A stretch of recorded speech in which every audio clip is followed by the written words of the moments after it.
नमस्कार साथियों, आप सभी का स्वागत है इस प्लेटफॉर्म डिलीवर लो पर। आज हम जुड़े हैं एक विशेष चीज़ पर चर्चा करने के लिए, जो राजस्थान में तैयारी करने वाले हर व्यक्ति का ड्रीम होता है कि वो आरजेएस बने।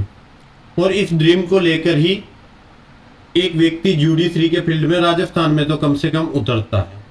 हर जगह सभी प्रकार की पोस्टें अच्छी होती है, रिलैक्सेबल होती है, पर राजस्थान हो या अदर स्टेट हो, वहाँ की लोकल जुडिशरी की टॉप पोस्ट आरजेएस होती है।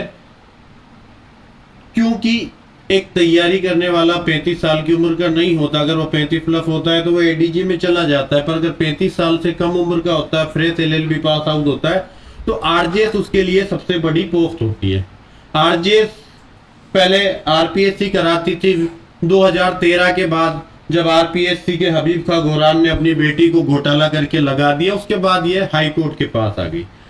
हाई कोर्ट आरजेएस के संबंध में विभिन्न प्रकार के एक्सपेरिमेंट करता रहता है। मैं गत वीडियो में भी जब आपको आरजेएस के रिगार्डिंग बात कर रहा था, आरजेएस का बेच के रिगार्डिंग बात की थी, और चुनाव आयोग की परमिशन के रिगार्डिंग भी मैंने बात की थी कि 22 मार्च को ऐसी फाइल राजस्थान हाईकोर्ट से निकलकर चुनाव आयोग की परमिशन के लिए गई। कल फाइल दिल्ली थी, दिल्ली से परमिशन मिलकर 17-18 वैकेंसियों को राजस्थान में परमिशन मिली। उसके रिगार्डिंग आज सुबह ही जब नवरात्रा स्थापना का कार्य चल रहा था, वैकेंसी आप लोगों के बीच में आ गई।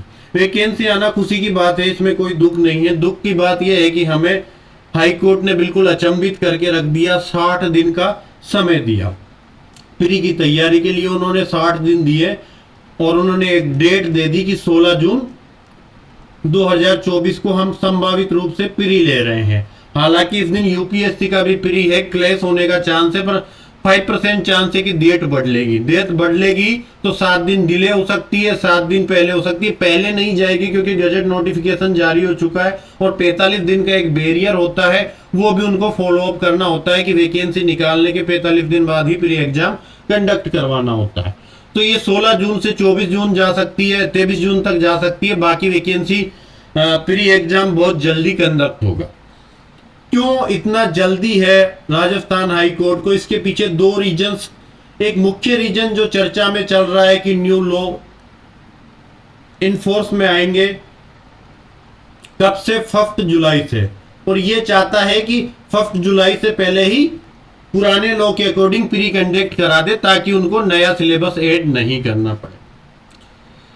ऐसा केरल हाईकोर्ट भी कर सकता था, या ऐसा केरल हाईकोर्ट ने जैसा पुराने लॉज नए लॉ दोनों लागू किए हैं, एक साथ दोनों को पेपर में के सिलेबस का पार्ट रखा है, ऐसा राजस्थान भी कर सकता था। और ऐसा कहीं नहीं लिखा हुआ कि हाईकोर्ट के पास पावर नहीं है कि वो नए लॉ लागू होने के समय भी पुराने लॉ में करवा सकती है।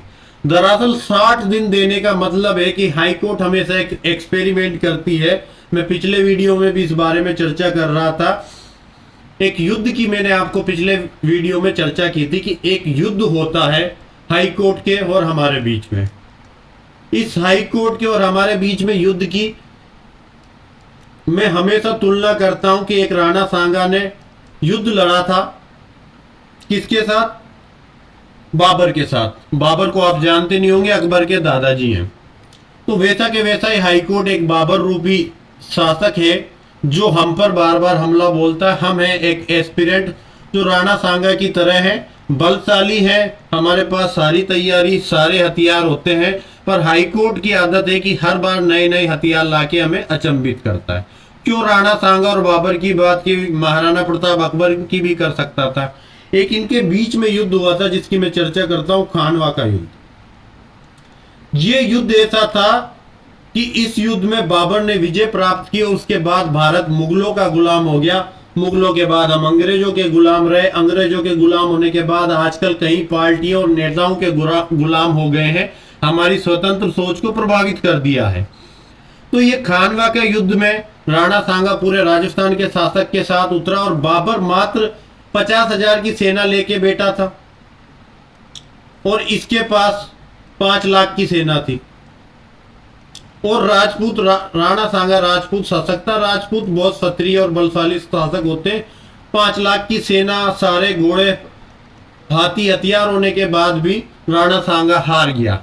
रीजन क्या था कि बाबर और हाईकोर्ट एक ही स्ट्रेटजी पे काम करता। बाबर ने इस खानवा के युद्ध में पहली बार तोप खाने का यूज किया। मैं पिछले वीडियो में भी ये बात बता चुका हूं। 2 मिनट लूंगा, एक्सपेरिमेंट आपको बताता हूं कि हाईकोर्ट आपके साथ क्या करता है और इस बार क्या करने का विचार लेके हाईकोर्ट अपनी मनोस्थिति लेके आया है। और दूसरा, तुगलुमा पद्धति से युद्ध लड़ा। तुगलुमा पद्धति छिपकर चारों ओर से हमला करना, छिपकर चारों ओर से हमला करना। क्षत्रियों को आदत है कि राजा आमने सामने से लड़ते थे, दोनों राजाओं की सेना मैदान में आ जाती थी, आमने सामने से युद्ध होता था, जिसकी सेना बलशाली, जिसका राजा बलशाली, वो जीत जाती थी। बाबर ने कहा भैया पहले तो तोप छोड़ो इस सेना पर। 5 लाख की सेना पर तोप के गोले छोड़े गए, जब हमारे पास केवल और केवल तलवार, भाले जैसे हथियार थे लड़ने के लिए, तब उन्होंने तोप खाने के गोले छोड़े और तोप खाने के गोले से राणा सांगा की आधी सेना घायल होकर कितर बितर हो चुकी थी। फिर चारों तरफ से एक साथ 10-10 हजार के समूह संख्या में चारों तरफ से हमला बोला, इधर से इधर से इधर से। फाइनली इस युद्ध में राणा सांगा को हार माननी पड़ी। ठीक ऐसा कैसा ही हाईकोर्ट करती है। मैं आपको एक्सपेरिमेंट के साथ बताऊं कि हाईकोर्ट आपके साथ क्या क्या करती आई है। आप 2013 में हाईकोर्ट को याद करो, सॉरी 2018 में हाईकोर्ट को याद करो। यहां पर प्रैक्टिकल पेपर इन्होंने बना के आपके सामने रखा। फिर आप हाईकोर्ट के 2021 की वैकेंसी को याद करो। यहां पर 2 एक्सपेरिमेंट किए थे कि पूरा के पूरा पेपर बेयर एक्ट बेस्ड था, थ्योरिटिकल, कि आपको एक भी कंसेप्ट याद नहीं है तो भी आपका पेपर निकल गया था। थ्योरी बेस्ड पेपर था। पर यहां पर इन्होंने दूसरा एक्सपेरिमेंट किया ऐसे के साथ। ऐसा टॉपिक जो 2020-21 के अंदर क्रिप्टो करेंसी पर आप हिंदी में 5 लाइन नहीं लिख सकते, ऐसे इन्होंने इंग्लिश में डाला, जिसको कोई एक्सपेक्ट नहीं कर सकता। साथ में राजस्थान ऐसे जो हर बार आता था, लोग उसकी तैयारी करके गए, इन्होंने राजस्थान ऐसे गायब कर दिया। दोनों एक्सपेरिमेंट का नतीजा था कि ये अपनी कट ऑफ मेंटेन कर सकते हैं। इस बार क्या एक्सपेरिमेंट कर रहे हैं? 60 डे चैलेंज। किस लिए चैलेंज? कि जो हाईकोर्ट ट्रेनिंग के दौरान एक प्रॉब्लम फेस करता है, जिसको लेके मैंने पहले के वीडियो में भी कहा था कि हाईकोर्ट इस पर विचार कर रहा है कि अपने सिलेबस का एग्जाम पैटर्न्स पे को चेंज करे, अपने सिलेबस को चेंज करे। रीजन क्या था कि ट्रेनिंग के दौरान उनको ऐसे बच्चों का सामना करना पड़ा जो लो में एक एवरेज से डाउन बच्चे या एवरेज बच्चे, और हिंदी इंग्लिश ऐसे में 100 में से 70 नंबर, 60 नंबर, 100 में से हिंदी इंग्लिश ऐसे के अंदर 60+ नंबर लाकर, और लो में एवरेज 45-45 नंबर लाकर वो अपना सिलेक्शन निकाल कर ले गए। तो हाईकोर्ट इस चीज से पिछले ट्रेनिंग के दौरान, जब 121 जजों की ट्रेनिंग चल रही थी, उससे पहले जब 198 जजों की ट्रेनिंग चली, तो 198 के समय तो हाईकोर्ट को एक अच्छा बेच मिल गया, वहां पर ज्यादा दिक्कत नहीं आई। पर इस बार जब 121 की ट्रेनिंग चल रही थी, तो हाईकोर्ट जजेज ने फील किया कि कुछ बच्चे, मोर देन 50% से ज्यादा बच्चे ऐसे आ गए जो लो में एवरेज मार्क्स लेके आए, हिंदी इंग्लिश में ज्यादा है। और ट्रेनिंग के दौरान जब ट्रेनिंग की परफॉर्मेंस चेक की जाती है कि क्या सीखा, कितना ये लोग को अप्लाई कर पा रहे हैं, उस दौरान हाईकोर्ट को दिक्कत फील हुई। तो हाईकोर्ट इस बार सिलेबस चेंज करके प्रयत्न करना चाह रहा था कि लॉ के क्षेत्र में एक अच्छा वैकेंसी लाएं। पर सिलेबस चेंज करने के दौरान एक दिक्कत हाईकोर्ट को फील हो रही थी कि कहीं ना कहीं वैकेंसी का डिले होने के चांस थे, और वह चाहते थे कि इसी साल में 3 साल की वैकेंसी इकट्ठी हो चुकी है, भर्ती कराना चाहिए। और यही रीजन है कि हाईकोर्ट ने एक नया एक्सपेरिमेंट आपसे किया है कि आपका आरजेएस प्री 60 डे चैलेंज पर आया है कि आप 60 दिन में प्री पास करके दिखाओ। ये 60 डे चैलेंज है आपके लिए, और वो ही पास कर पाएगा 60 दिन में जिसका लॉ अच्छा होगा। तो लॉ जिसका गुड है या वेरी गुड है, उसी के लिए ये चैलेंज है कि वो पास कर पाएगा। और जो ये चाहता है कि हिंदी इंग्लिश के दम पे लोग पास करके आ जाते हैं, तो वो या प्री के लेवल पर ही उनको काटना चाहता है कि प्री के लेवल पे जो लो में कमजोर बच्चे हैं वो एक तरफ हट जाए और केवल 60 दिन के अंदर वही बच्चा तैयारी कर कर प्री पास कर पाएगा जिनका लो अच्छा है या बहुत अच्छा है। मतलब जिन्होंने 2 से 3 महीने पहले से तैयारी शुरू कर दी या 3 साल से 4 साल से तैयारी शुरू कर रहे हैं। तो 60 डे चैलेंज इसलिए नहीं दिया गया आपका कि 1 जुलाई से नया सिलेबस लागू हो जाएगा, बल्कि इसलिए दिया गया है कि जो हिंदी इंग्लिश के दम पर जज बनकर ट्रेनिंग में उनके सामने दिक्कत पैदा कर रहे थे उन बच्चों को प्री के लेवल पर ही वो निकालना चाहते हैं। ये उनकी स्ट्रेटजी थी। इसी स्ट्रेटजी पर चलकर वो ये चाहते थे कि किसी न किसी प्रकार से बच्चों को प्राइमरी लेवल पर ही रोक दिया जाए, ताकि मेंस के दौरान ऐसे बच्चे आए उनके पास जो लो के क्षेत्र में बहुत अच्छे हों या अच्छे हों, ताकि मेंस में वो 3 से 4 महीने आपको मेंस के लिए मिलने वाले हैं और उतने कम समय में जो मेंस करेगा वो मेंस के लिए बहुत एक्सपर्ट होगा और लो के फील्ड में उसका बहुत अच्छा होना जरूरी हो जाता है। अगर वो यहाँ लॉन्ग पीरियड देते तो आप 5 से 4 महीने 5 महीने अगर आपको प्री करने के लिए देते आप इजीली प्री क्रैक कर लेते। उसके 4-5 महीने बाद मेंस करने के लिए देते तो आपको आज से 1 साल मिल जाता मेंस करने का, तो आप साल भर में मेंस भी कर लेते। 60 डे चैलेंज का सीधा सीधा मतलब है कि हमें लो में बहुत अच्छे बच्चे चाहिए जो लो में बहुत अच्छे हैं। और कोई बात नहीं, अच्छे थे अच्छे हैं ये हमारा काम नहीं है, हमें उनका चैलेंज स्वीकार है कि हम 60 दिन के अंदर प्री निकालेंगे और मेंस की कैटेगरी में चले जाएंगे। कोई बात नहीं, हम बहुत इजी तरीके से प्री को डील करने वाले हैं। अब इतना समय नहीं है कि आप हर बैरेक के साथ, हर दायरा के साथ, हर क्लोज के साथ गुजरे, क्योंकि अगले 60 दिन में आपको 2 चीजें करनी है। एक तो 70 नंबर का लो कवर करना है और दूसरा आपको 30 नंबर का हिंदी इंग्लिश कवर करना, जो अभी तक किसी ने पढ़ना शुरू नहीं किया था, क्योंकि एपीओ का सिलेबस भी नहीं आया था हमारे सामने, तो हमने वो पढ़ा भी नहीं था। तो 2 चैलेंज है कि 60 दिन में आप हिंदी इंग्लिश भी करो और लो भी करो। ये चैलेंज भी हम कैसे ना कैसे हमें स्वीकार करना पड़ेगा। लो के फील्ड में मैं बहुत अच्छी मदद कर पाऊंगा आप लोगों की, क्योंकि प्री और मेंस का पेपर एनालिसिस करना, हाई कोर्ट की अप्रोच और हाई कोर्ट जो एक्सपेरिमेंट आपके साथ करता है उन सब की बहुत लंबा एक्सपीरियंस रहा है, बहुत लंबा आदत रहा है, क्योंकि हाई कोर्ट को हर बार पेपर में एनालिसिस करते हैं। हम भी आपके साथ पेपर देकर चेक करते हैं कि क्या हाई कोर्ट ने पूछा था, इतने समय में बच्चे की क्या सोच चलती है, किस प्रकार से वो आंसर को क्लिक कर पाता है और हाई कोर्ट क्या चेक करना चाहता है। क्या वो रटने की क्षमता चेक कर रहा है, वो समझने की क्षमता चेक कर रहा है, या कहीं ना कहीं से मिसलेनियस प्रोविजन जो हमेशा किसी एग्जाम में नहीं पूछे जाते उनको पूछकर वो कट ऑफ को डाउन रखना चाहता है, या लो के फील्ड में केवल किस प्रकार के बच्चों को लेना चाहता है। वो हाई कोर्ट की मेंटोलॉजी चेक करते हैं उनके पेपर के लेवल पे। तो 60 डे वाला जो चैलेंज है ये मुश्किल तो है, मैं मानता हूं कि 60 दिन में आप हिंदी इंग्लिश और लो करने में बहुत दिक्कत आएगी, पर फिर भी मैं लो के फील्ड में आपको एक चीज बता देता हूं कि मैं 2018 की बात करता हूं। ये 70 डे का लो वाला 2018 के एक कंपटीशन से रिलेट करता हूं कि मुझे 3 मंथ का टाइम मिला था 2018 के प्री के लिए, और मैं बहुत नया था, लो के फील्ड में एकदम नया था, और मुझे किसी प्रकार के जब 14 एक्ट चलते थे 2018 में, तो मुझे किसी भी सब्जेक्ट के बारे में पता नहीं था 2018 के बाद। और मैंने जब मेरे साथियों से चर्चा किया क्या इन 3 महीनों में मैं प्री क्लियर कर सकता हूं, उन्होंने नकार दिया कि 3 महीने में 1-2 किताब कंप्लीट कर ले, तेरे जैसे नया बच्चा है वही बहुत होगा, प्री को तो भूल जाओ, प्री होना बहुत मुश्किल काम है।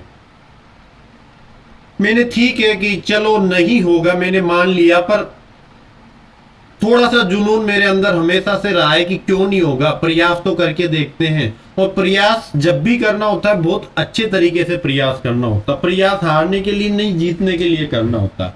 प्रयास के अंदर मैंने 70 नंबर पर 2 चीजों पे काम किया। पुराने पेपर एनालिसिस किया तो देखा कि लगभग 50% से लेकर 55% माइनर एक्ट से क्वेश्चन आते हैं। माइनर एक्ट के क्वेश्चन 50 से 55% और 45% से लेकर 50% की रेंज में आपके मेजर एक्ट से क्वेश्चन आते हैं। Major act, minor act means major act का मतलब हो गया आईपीसी, सीआरपीसी, एविडेंस, कॉन्स्टिट्यूशन और सीपीसी। ये जो 5 मेजर एक्ट हैं, इनसे केवल और केवल 40% से लेकर 45-50% तक क्वेश्चन आते हैं, बाकी माइनर एक्ट से आते हैं। पर इन माइनर एक्ट में भी 2 बड़े एक्ट हैं, एक टीपी एक्ट है और एक कॉन्ट्रैक्ट है, जहां से इनको कवर करने में थोड़ा दिक्कत फील होती है। बाकी सारे एक्ट ऐसे हैं जिनमें 40 से 50 धारा है, आप 2 से दिन में उनका प्री की लेवल की तैयारी खत्म कर सकते हो कि आप बैठोगे 25 धाराओं के अंदर प्री के मैक्सिमम 40 से 50 क्वेश्चन निकलते हैं। कोई एक्ट उठा के देख लो, जैसे मैं डीवी एक्ट की बात करता हूं या आप लिमिटेशन की बात कर लीजिए।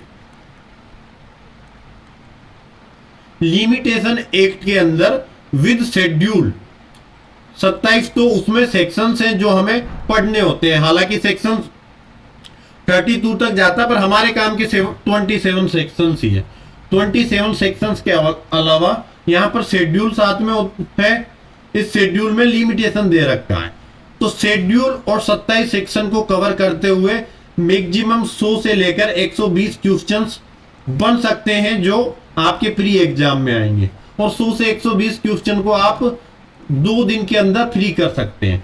10 माइनर एक्ट हैं, 20 दिन का आप टारगेट सेट करोगे तो 20 दिन में 10 माइनर एक्ट के सारे ऑब्जेक्टिव क्वेश्चन निकल जाएंगे।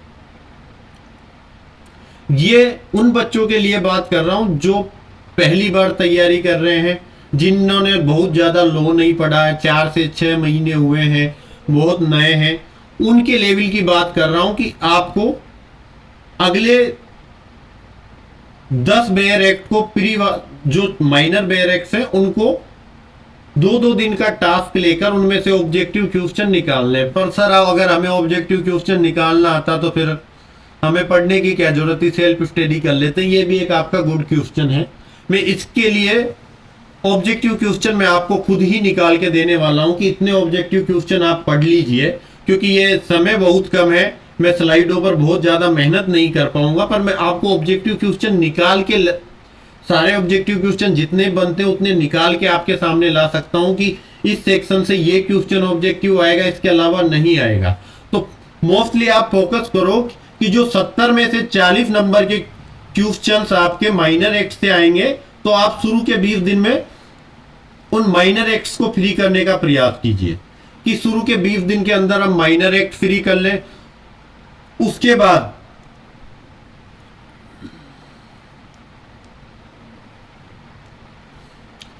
बाद बात कर रहा हूं कि मेजर एक्ट में से आईपीसी के कुछ सिलेक्टेड सेक्शन है जो मैं इंपोर्टेंट लगवा दूंगा कि ये आपके प्री में पूछे जाएंगे, इनसे बाहर कोई सेक्शन पूछने के चांस नहीं है। मैं ऐसे 50 सेक्शन से लेकर 70 सेक्शन इंपोर्टेंट लगवाऊंगा आईपीसी में, जिनकी हेडिंग्स आपको देखकर जानी है या उनमें कोई इंपोर्टेंट बात है। जैसे मान लो कि 50 से 60 लाइंस के आपको नोट्स निकाल के आईपीसी के दे दूंगा। ये मान लो कि मैं 60-70 लाइंस आपको आईपीसी के निकाल के दे दूंगा, ये सेक्शन आपको कवर करने हैं। सीआरपीसी मेजर एक्ट है, नए बच्चों के लिए मैं स्ट्रेटजी पे बात कर रहा हूं। मैं पुराने बच्चों के लिए 5 मिनट बाद शुरू करूंगा कि पुराने बच्चों को किस लेवल पे जाना चाहिए। एक्चुअल में ये मैं रणनीति पे चर्चा करने नहीं आया, मैं आपको एक चीज समझाने आया हूं कि 60 दिन का चैलेंज हम 35 दिन से 40 दिन में भी पूरा कर सकते हैं। ऐसा नहीं है हवाई बातें कर रहा हूं। 8 घंटे रोज के चाहिए स्टडी के, ज्यादा समय भी नहीं, 8 घंटे फोकस होना चाहिए कि कचरे वाला सेक्शन नहीं पढ़ना, किसी भी बेयर एक्ट से वही चीज पढ़नी जो हाई कोर्ट प्री में पूछ सकता है। अगर हमने 70 क्वेश्चन के हिसाब से इंपोर्टेंट चीजों पे कोई कवर करते हुए पढ़ा और हमारे 55 से क्वेश्चन भी आ गए, 15 क्वेश्चन उन सेक्शंस में से आए जो हमने नहीं पढ़ा, 55 वहां से आ गए, तो हमें हिंदी इंग्लिश के 30 क्वेश्चन में से 15 लाने, 70 नंबर आते ही हमारा काम हो गया। पिछली बार 121 वैकेंसी थी तो 71-72 कट ऑफ गई थी, अब की बार 222 वैकेंसी है। कट ऑफ आप मान के चलो कि 65 के आसपास जनरल की स्टैंड करेगी, इससे ज्यादा कट ऑफ नहीं जाएगी, क्योंकि हाई कोर्ट कुछ क्वेश्चन ऐसे डालता है जो हम टच नहीं कर पाते। तो आप 65, 66, 67 के अकॉर्डिंग तैयारी करेंगे टारगेटेड करके, तो उसके अकॉर्डिंग मैं आपकी प्लानिंग पे सीआरपीसी के 200 सेक्शन से, जिनमें से या तो आपको हेडिंग्स देखनी है, अथॉरिटी देखनी है, टाइम लिमिटेशंस चेक करना है, या उन सेक्शंस में कोई स्पेशल बात बता रखी है जो सेक्शन में ऑब्जेक्टिव के नजरिए से इंपॉर्टेंट है, उतना सा पढ़ना है। मैं जैसा कि आरजेएस बैच स्टार्ट करने वाला था, पर हाईकोर्ट ने समय नहीं दिया, तो मैं बैच स्टार्ट नहीं करके मैं प्री के लिए लगभग 60 दिन का एक क्रैश कोर्स शुरू करूंगा कि आपको प्री करवाना है। सबसे पहले चैलेंज ये, तो उसके अकॉर्डिंग मैं नए बच्चों के लिए प्री के अकॉर्डिंग एक बैच और पुराने बच्चों के लिए मेंस के अकॉर्डिंग शुरुआत करूंगा, क्योंकि प्री उनके लिए बच्चों का खेल है, वो मेंस पर फोकस करेंगे। तीसरी चीज, सीआरपीसी में मैं 200 सेक्शंस मतलब 200 लाइन, इनको सेक्शंस नहीं कहूंगा कि आपको 200 सेक्शंस याद करने, 200 लाइन में आपको निकाल कर दूंगा कि इस सेक्शन से ये चीज पढ़ के जानी है, इतना आपके ऑब्जेक्टिव के लिए सफिशिएंट है। सीपीसी में भी सिमिलर ही मान लो कि 200 क्वेश्चंस मान लो, सेक्शन मान लो, लाइंस मान लो, इतनी लाइंस आपको कवर करके दे दूंगा। एविडेंस पूरा निकाल लो। एविडेंस का पूरा निकालने का मतलब यह है कि आपको जो 165 सेक्शंस हैं, ये सेक्शंस कम से कम आपको 4 क्वेश्चन देके जाते हैं, और अगर कोई छोटा सा बेयर एक्ट है और 4 क्वेश्चन आपको देके जा रहा है, 4 के 5 भी आ सकते हैं, पर मिनिमम 4 आपको देके जाएगा एविडेंस, तो ऐसे सेक्शंस, ऐसे बेयर एक्ट को नहीं छोड़ना होता कि 70 में से 4 क्वेश्चन अगर एविडेंस से आने, तो एविडेंस को तो पॉकेट में रख के घूमो कि यहाँ के 4 क्वेश्चन तो मैं हिलने नहीं दूंगा। और यहां से भी इतना है कि आपको ज्यादा नहीं कहूंगा, 150 लाइंस के कुछ आपको ऑब्जेक्टिव निकाल के दे दूंगा। मैं ऑब्जेक्टिव को 1 लाइनर में तब्दील करके दूंगा, क्योंकि अब ऑब्जेक्टिव के लिए ना तो स्लाइड बनाने का समय है, क्योंकि मुझे बहुत ज्यादा मेहनत करनी होगी मेंस के लिए, क्योंकि प्री में निकलवा दूंगा फिर मेंस नहीं निकलवा पाऊंगा, तो ये मेरी असफलता होगी, और मैं नहीं चाहता कि किसी प्रकार की असफलता के लिए मैं दायी हूं। पहले हमारा बहुत समय आपके फिजूल क्वेश्चनों ने ले लिया था कि वैकेंसी कब आएगी, प्री एग्जाम कब होगा, सिलेबस कब आएगा, ये बेवजह के क्वेश्चन हमारा काफी समय खराब कर चुके हैं। तो मैं अब इन सब फालतू क्वेश्चनों पे बिल्कुल चर्चा नहीं करना चाहता। अगले 2 महीने प्री कैसे निकालना, मेंस कैसे निकालना, उसी पे मुझे काम करना है। क्या बच गया मेजर एक्ट में? कॉन्स्टिट्यूशन। कॉन्स्टिट्यूशन से 100 से 120 लाइंस, तो टोटल मिला के आप देखोगे तो लगभग 700 लाइंस में मेजर एक्ट से दूंगा, और माइनर एक्ट को तो मैं जो दूंगा वो तो आपके लिए एक्स्ट्रा होगा, पर मैं चाहूंगा कि 40-40 धाराओं के जो माइनर एक्ट्स हैं उनको आप ऑब्जेक्टिव के हिसाब से उंगलियों पे टास्क निकाल दो कि ये ऑब्जेक्टिव के हिसाब से आएगा। आप, मुझे पता है आपको ऑब्जेक्टिव निकालना नहीं आता कि इस धारा में से क्या ऑब्जेक्टिव आएगा क्या नहीं आएगा, इसके लिए मैं फुल असिस्ट करूंगा कि इस सेक्शन से ये ऑब्जेक्टिव आएगा, इसके अलावा नहीं आएगा। मैं इतना आश्वस्त इसलिए होता हूं कि ऑब्जेक्टिव अप्रोच से लेके मेंस के अंदर पेपर एनालिसिस का मेरे को अच्छा अनुभव रहा है, और अनुभव के साथ ग्रेस ऑफ गॉड भी मेरे ऊपर रहा है कि मैं स्वाभाविक रूप से जब जब कार्य करता हूं तो ग्रेस ऑफ गॉड मेरे ऊपर हमेशा होता है। मैं 2021 के दौरान 3 से 4 एक्ट ऐसे थे, आईपीसी से लेके टीपी एक्ट, कॉन्ट्रैक्ट एक्ट, जिनको स्किप करने की मैंने मेरे साथियों को सलाह दी थी कि आप स्किप कीजिए, और मैंने उनसे 4-4, 5-5 क्वेश्चन निकाल के उन एक्ट से मेंस के लिए किसी को रेफर किए थे कि ये 5-5 क्वेश्चन पढ़ जाओ और आप इनको ही करके दे आओ। और मुझे वहां से पहली बार जब पेपर आया, पेपर के अंदर देखा तो वही एग्जैक्ट क्वेश्चन थे। रीजन क्यों था कि पिछले आप 10 सालों के पेपर एनालिसिस करोगे आरजेएस के, तो आप देखोगे कि हाई कोर्ट का कुछ पैटर्न फिक्स है, कुछ पैटर्न में वो एक्सपेरिमेंट करता है, और मैं हमेशा फिक्स पैटर्न को अपनी पावर बनाता हूं। एक्सपेरिमेंट वाले पैटर्न पर मैं 3 चीजों को फॉलो करता हूं: कंसेप्ट, बेयर एक्ट, लैंग्वेज और प्रैक्टिस। तीनों चीजें आपके पास है कि कंसेप्ट आपने क्लियर कर लिया, डायरेक्ट लैंग्वेज पे आपकी कमांड है और आपने लगातार मेंस लिखने की प्रैक्टिस की है, तो जो बाकी रिमेनिंग पोर्शन है वहां से भी आप क्षति पूर्ति कर सकते हो, कंपनसेशन कर सकते हो, जिस पर मैं कल विस्तृत चर्चा करूंगा विशेष रूप से। तो मेजर एक्ट को लेकर सीधी सी स्ट्रेटजी होगी कि सिलेक्टेड सेक्शन से हमें पढ़ने होंगे, क्योंकि मैं आपको 30 दिन नेट हिंदी इंग्लिश के दूंगा कि आप 30 दिन हिंदी इंग्लिश पर भी फोकस करो। और मेरा तो ये सजेशन रहेगा कि 60 दिन आप रोज एक एक घंटे हिंदी और 1 घंटे इंग्लिश को दो, ताकि हिंदी इंग्लिश में मैं ज्यादा बैकअप नहीं दे पाऊंगा। अभी भी मेरा हिंदी इंग्लिश को लेकर केवल और केवल एक क्लास दूंगा, जिसमें मैं आपको सीधा सजेस्ट करूंगा कि हिंदी में कहां से पढ़ना है, क्या पढ़ना है और कितनी चीजें आपको कवर करनी है। इंग्लिश में भी सेम ही स्ट्रेटजी में बताऊंगा कि क्या पढ़ना, कहां से पढ़ना और कितनी चीजें कवर करनी।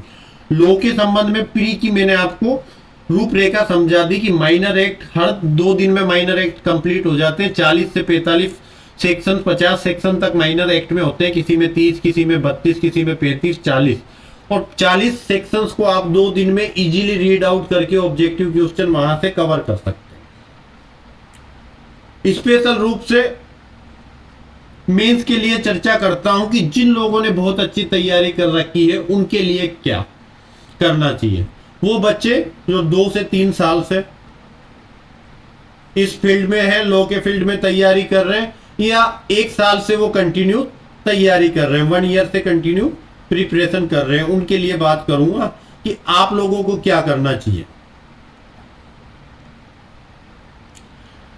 आपके लिए मेंस की मैं संभावित तिथि मान के चल रहा हूं कि 90 दिन वाला रूल लागू कर लें कि 16 जून को ये पेपर कंडक्ट कराते हैं, 1 महीने के अंदर रिजल्ट डिक्लेयर करते हैं कि ये जैसे ही 16 जून को कराएंगे, 16 जुलाई को रिजल्ट डिक्लेयर कर देंगे, उससे 90 दिन इनको मेंस कंडक्ट कराने के लिए देने होंगे एज पर रूल। ये 90 दिन का पीरियड 16 अक्टूबर को खत्म होता है। तो मैं ये मान के चल रहा हूं कि 20 अक्टूबर से लेकर 10 नवंबर के मध्य मेंस कंडक्ट होगा।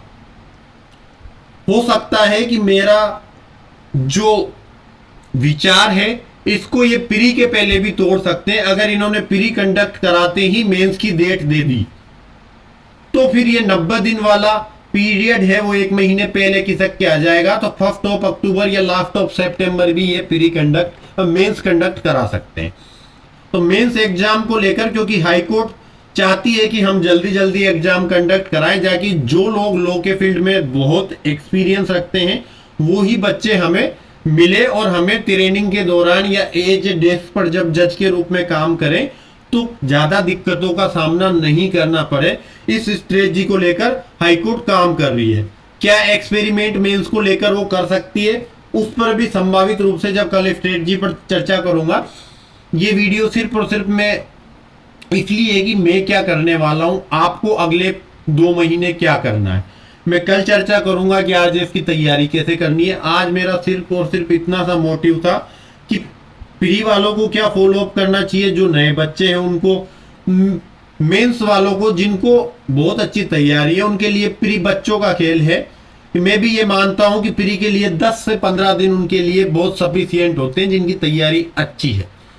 मेंस के लिए अभी से उनको फोकस करना है, क्योंकि अक्टूबर, आप 1 अक्टूबर को मान के चलो तो आपके पास मई, जून, जुलाई, अगस्त, सितंबर 5 महीने का समय है मेंस के लिए।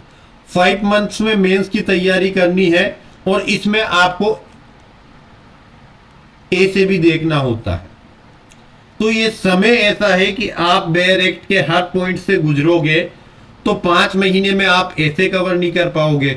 और अगर आपने बेयर एक्ट के हर पॉइंट से गुजरने की जगह केवल इंपॉर्टेंट पॉइंट पढ़े और बाकी जो स्किप किए, अगर वो पॉइंट आ गए तो आपका मेंस क्लियर होना दिक्कत हो जाएगा। तो मेंस वालों के लिए 5 महीने में मेंस क्लियर करना एक बहुत बड़ा चैलेंज है। चैलेंज इसलिए है कि हाई कोर्ट एक एक्सपेरिमेंट मेंस के पेपर में भी करेगा। ऐसे में वो एक्सपेरिमेंट नहीं करेगा, पर वो लॉ के फील्ड में एक एक्सपेरिमेंट करके देखेगा। किसी प्रकार का एक्सपेरिमेंट हो सकता है मैं उसको लेकर आश्वस्त नहीं हूं कि वो किस प्रकार का एक्सपेरिमेंट करेगा, पर कुछ ना कुछ एक्सपेरिमेंट करेगा वो आपके साथ। आपको क्या करना है कि प्री तो आपका कर लोगे, आप 1 महीना प्री को दे दीजिए, 1 मंथ दे दीजिए, आप इनिशियल लेवल पे दे दो, या अभी 1 महीने मेंस की तैयारी करके उसके बाद 1 महीने प्री को दे दो और प्री क्लियर करके आप पहुंच जाओगे। जो मेंस की तैयारी कर रहे हैं उनके नोट्स तैयार हैं, मुझे पता है कि लगभग नोट्स तैयार होते हैं, नहीं भी तैयार है तो आपको कुछ क्वेश्चन 50% क्वेश्चन जो हाई कोर्ट रिपीट कर करके पूछता है या जो केवल इंपोर्टेंट सेक्शन से बनते हैं, उन 50% क्वेश्चन के लिए आपको तैयार रहना है कि वो क्वेश्चन प्रिपेयर हो पहले से। तो अभी आपके पास जो अगले 2 महीने, उसमें आपको हर बेयर एक्ट से जो मेंस में आने वाले क्वेश्चन होते हैं, जैसे मैं हमेशा 2-3 क्वेश्चनों की बात करता हूं, पीपी एक्ट का सेक्शन 52, 53 है, एविडेंस का सेक्शन 27, सेक्शन 32 कन्फेशन या डाइंग डिक्लेरेशन, या फिर आप कॉन्स्टिट्यूशन में देख लो तो किस फंडामेंटल राइट्स को ज्यादा टच करता है, या तो 32 पे क्वेश्चन आएगा, 21 पे आएगा, 90 पे आएगा, 40 पे आएगा, या फिर वो डायरेक्ट जाकर आपको पावर्स का डिस्ट्रीब्यूशन वाले जो सेक्शन आर्टिकल 245 से 255 से एक क्वेश्चन मेंस के में क्रिएट करता। तो कुछ सेलेक्टेड क्वेश्चंस जो हाई कोर्ट के पैटर्न में रहे हैं कि मनी बिल की डेफिनेशन से लेकर ऐसे क्वेश्चन जो वो हर बार कहीं ना कहीं रिपीटेशन में क्वेश्चन लेता है, ऐसे क्वेश्चनों को फोकस करके आपको 50% तैयारी पहले से प्रिपेयर क्वेश्चनों को लर्न करके करनी होगी। उन क्वेश्चनों को बहुत अच्छे से आपको तैयार करना होगा। रिमेनिंग 50% जो क्वेश्चन आएंगे उसके लिए हमें बेयर एक्ट के गो थ्रू गुजरना होगा। जिन लोगों ने तैयारी कर रखी वो गुजर चुके हैं, उनको मेरी सीधी सीधी सलाह है कि आप 100 सेक्शंस को 100 सेक्शन 3 डे में कंप्लीट कीजिए और हर चौथे दिन आप टेस्ट दीजिए, और टेस्ट ऐसा दीजिए जहां आपकी कॉपी बहुत अच्छे से चेक होती है। आपके टेस्ट की कॉपी में जो आंसर लिखा होता है उसको प्रॉपर्ली चेक किया जाता है। डायरेक्ट आप बड़ी कोचिंग संस्थाओं को मैं एग्जाम्पल देता रहता हूं कि आप उनको 4 गाली लिख के दे दो, और इसी समय तो जब उनके लिए कमाने का वक्त है, इस समय तो वो बिल्कुल भी आपकी कॉपी चेक करने को लेके सीरियस नहीं है। क्वेश्चन बना के कोई भी दे सकता है, क्वेश्चन बना के देना, मैं रोज के 1000 क्वेश्चन आपको बना के दे दूं। चैलेंज वो होता है कि कॉपी चेक करने में, एक बच्चे की कॉपी चेक करने में 20 से 25 मिनट लगते हैं, वो बड़ा चैलेंज होता है। जैसा अभी मैं एपीओ के लिए फ्री में सारी फैसिलिटी दे रहा हूँ, 650 कॉपियां आती है मेरे पास, लास्ट टेस्ट की 650 कॉपियां आती, तो मुझे चेक करने में कम से कम 6 से 7 दिन लग गए सारी टेस्ट की कॉपियां चेक करने में। पर जब आप पूरा बेयर एक्ट की 100 धारा 3 दिन में पढ़ते हो, जैसे आपने शुरू किया कि आपको एविडेंस पढ़ना है, और एविडेंस में आपने सेक्शन 1 से लेकर सेक्शन 89 तक एक 3 दिन का चैलेंज ले लिया कि मुझे 1 से लेकर 89 तक तैयार करना। 4th दिन में टेस्ट दूंगा जो मेरा सिलेबस 1 से 89 पर बना होगा, मेंस का टेस्ट। तो एविडेंस का एक प्रॉपर एरिया का पार्ट में, जो एविडेंस को 2 पार्ट में बांट के टेस्ट सीरीज चल रही है, तो उसमें 1 से लेकर 89 तक के जितने भी क्वेश्चंस हैं वो आप मेंस के लगाओगे, तो वहां पर आपको 2 चीजें सीखने को मिलेगी। पहली तो आपने जो लर्न किया उसको आप कितना डिलीवर कर पाते हो, कितनी आप वहां गलतियां कर रहे हो। दूसरी, आप क्वेश्चन को समझने का मैनर क्या है। जैसे मैं कहीं कॉपियां बच्चे मुझे भेजते हैं कि सर लास्ट बार मेंस दिया था इतने नंबर आए, या पहले भी किसी रिकॉग्नाइज्ड इंस्टीट्यूट के साथ हमने काम किया तो वहां भी मुझे मेंस की कॉपियों से रूबरू होना पड़ता था, राजस्थान हाई कोर्ट की मेंस की कॉपियों से। तो वहां एनालिसिस में हम ये देखते थे कि बच्चे क्वेश्चन को ही जज नहीं कर पाते कि हाई कोर्ट का क्वेश्चन क्या पूछना चाह रहे हैं, और वो गलत सेक्शन उस पर आंसर के रूप में रेफर करके आते हैं। तो आपको 2 चीजों से पेपर में आदत होगी कि सामने वाले ने पूछा क्या है और आप उसका आंसर क्या रिप्लाई कर रहे हो। दूसरा, जो आंसर आपने लिखा क्या वो आंसर सफिशिएंट था, क्या उसमें चेंज हो सकता था, और मेंस के आंसर राइटिंग की स्किल्स पे भी काम हो सकता है कि इस उत्तर को इससे बेटर इस तरीके से लिखा जा सकता था। अब देखो बहुत ज्यादा समय है नहीं, मैं कोशिश भी करूं कि लास्ट के 1 महीने में पूरा की पूरा आपको दे दूं, 4-4 3-3 घंटे क्लास लूं, तो भी इतना समय नहीं है कि सब चीजों को कवर किया जा सके। एक मेंस को लेकर क्लास रोजाना की, एक प्री को लेकर क्लास, और तीसरी वो चीजें जो मिसलेनियस है पर हाईकोर्ट के पेपर के लिहाज से, कि प्री हो मेंस हो, उस पेपर के लिहाज से, इंटरव्यू पेपर के लिहाज से बहुत इंपॉर्टेंट हो जाती है, उन चीजों पर फोकस करेंगे। जैसे कि कुछ चीजें मैं हिंदी और इंग्लिश के कुछ स्पेशल आपको रूल्स बताऊंगा कि यहां से हाईकोर्ट ऑब्जेक्टिव में क्वेश्चन पूछता है। इसी को लेकर कुछ टॉपिक्स पर मैं क्लियर करूंगा कि ये टॉपिक्स आपको 10 तरीके से पूछे जा सकते हैं, पर उसका जो कंटेंट होता है उस ऐसे का, वो कंटेंट सिमिलर होता है कि 10 के 10 में।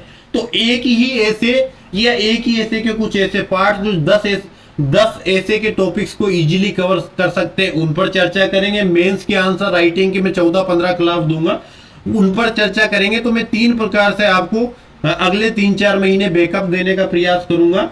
कि पहली तो यह होगा कि आपको ऑब्जेक्टिव को लिए 1 से 1.5 घंटे रोजाना हर बेयर एक्ट को 1-1 से 2 दिन में फ्री करते हुए सारे ऑब्जेक्टिव क्वेश्चनों पे काम करेंगे। दूसरी तैयारी यह होगी कि मेंस के अकॉर्डिंग जो जो आपको सेक्शंस पढ़ने हैं, जिन सेक्शन से जो क्वेश्चन, जिन सेक्शन से जो कंसेप्ट बन के आपके सामने आएंगे, उनको गो थ्रू एक स्पीड में देखेंगे। समझाना काम है पर स्पीड मेंटेन करना जरूरी है कि अब हम हर सेक्शन पर आराम से लेट नहीं सकते, तो हमें थोड़ा सा जल्दी निकलना होगा। क्योंकि अगर हमें समय ज्यादा खर्च किया तो हमारी तैयारी का सारा अर्थ खत्म हो जाएगा। हाईकोर्ट हमें चैलेंज दे रहा है तो हमें चैलेंज एक्सेप्ट करने के लिए तैयारी को थोड़ा स्पीड देना भी जरूरी हो जाता है। और तीसरा मिसलेनियस प्रोविजन पे बात करेंगे।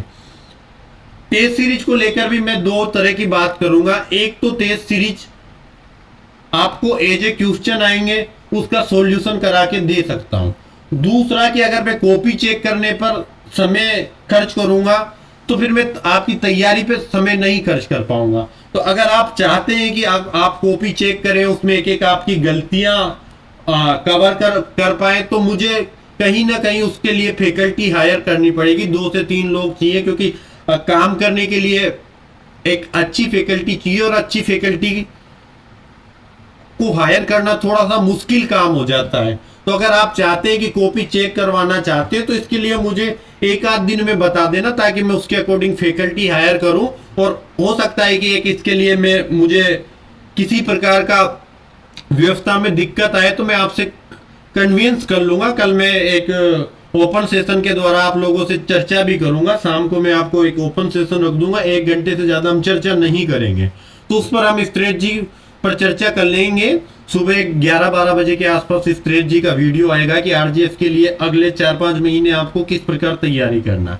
ये सिर्फ और सिर्फ इसलिए मैंने वीडियो बनाया था कि चीज चैलेंज तब जरूर है पर इम्पॉसिबल भी नहीं है। और मैं तो इस चैलेंज को ज्यादा कठिन भी नहीं मानता कि 60 दिन में प्री निकाला जा सकता है, पर चैलेंज बहुत मुश्किल है कि मेंस निकालने को लेकर, क्योंकि हाईकोर्ट एक्सपेरिमेंट करेगा और 5 महीने में हम क्या क्या कर सकते हैं वो बहुत मुश्किल काम है। जिन लोगों ने पहले से तैयारी की है उनके लिए थोड़ा सा इजी है, बाकी जो पहली बार तैयारी कर रहे हैं या जो थ्रू आउट लास्ट 2 महीने से तैयारी कर रहे हैं उनके लिए थोड़ा सा चैलेंजिंग है। पर मेहनत करने वाले के लिए बहुत अच्छा विकल्प है। मैं श्योर करता हूं कि प्री और मेंस का पेपर एनालिसिस बहुत जबरदस्त है, और जितने क्वेश्चन अगर किसी बैरेक्ट से हमने छांट के निकाल लिए तो उससे बाहर प्री के और मेंस के क्वेश्चन नहीं जाने देंगे। इसको लेके मैं आश्वस्त करता हूं, क्योंकि लंबे समय से हम इसी फील्ड में टेस्ट सीरीजों पर काम कर रहे हैं और हमें पता है कि क्या हाईकोर्ट पूछेगा, कहां से सेक्शंस पे क्वेश्चन बनेगा। अब कुछ बच्चों के मुझे मैसेज आ रहे थे सुबह से ही, सर इंपोर्टेंट सेक्शन बता दिए, जीए प्री के लिए जो नोट्स आप देने वाले थे वो 2-4 दिन में दे दीजिए। तो एक्चुअल में आपने मुझे उस लायक में, उस स्थिति में छोड़ा नहीं कि मैं नोट्स बहुत जल्दी तैयार कर पाया हूँ, क्योंकि लगातार मुझे डिस्टर्बेंस मैसेज के थ्रू रहा या आपकी ऐसी क्वेरी जो अनावश्यक थी उसकी वजह से डिस्टर्बेंस रहा। तो मुझे 15 दिन का टाइम चाहिए ताकि मैं आपके प्री के नोट्स कंप्लीट करवा कर उसके पीडीएफ बनवा कर आप लोगों को उपलब्ध करा पाऊं। कौन से डायरेक्ट पहले पढ़ाने, कौन से बाद में पढ़ाने, इस पर कल चर्चा कर लेंगे कि एपीओ की जो क्लासें चल रही है वो कंटिन्यू चलेगी। एपीओ को मैं यहाँ डिस्टर्ब नहीं करूंगा, मेरा आरजेएस को लेके पूरा चर्चा करना है, क्योंकि राजस्थान जुडिशरी का एक ड्रीम्स होता है हर व्यक्ति का आरजेएस का, तो उसको लेके मेरी विशेष रूप से क्लासें आएंगी। बाकी मैं चर्चा आप लोगों से कल करता हूं, क्योंकि अभी भी मेरा सॉफ्टवेयर सिस्टम कवर नहीं हो पा रहा है।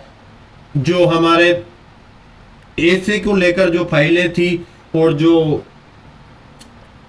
30 सीरीज के क्वेश्चन को लेकर जो हमने तैयारी कर रखी थी, वो थोड़ी सी फाइलें करप्ट हो गई है, और जब हम कवर कर रहे हैं तो कई तरह की छोटी छोटी माइनर दिक्कतें फील कर रहे हैं। हो सकता है मुझे आज रात पूरी लगे सिस्टम को कवर करवाने में, या कल दिन में 11, 12, 1 बजे तक, तब तक मैं क्लास नहीं लूंगा। कल शाम को आपका रिएक्ट की क्लास आ जाएगी। हो सकता है सुबह कवर हो गया तो मैं कल 2 क्लासें आपको दे दूंगा, ताकि आज का बैकअप आपका कवर हो जाए।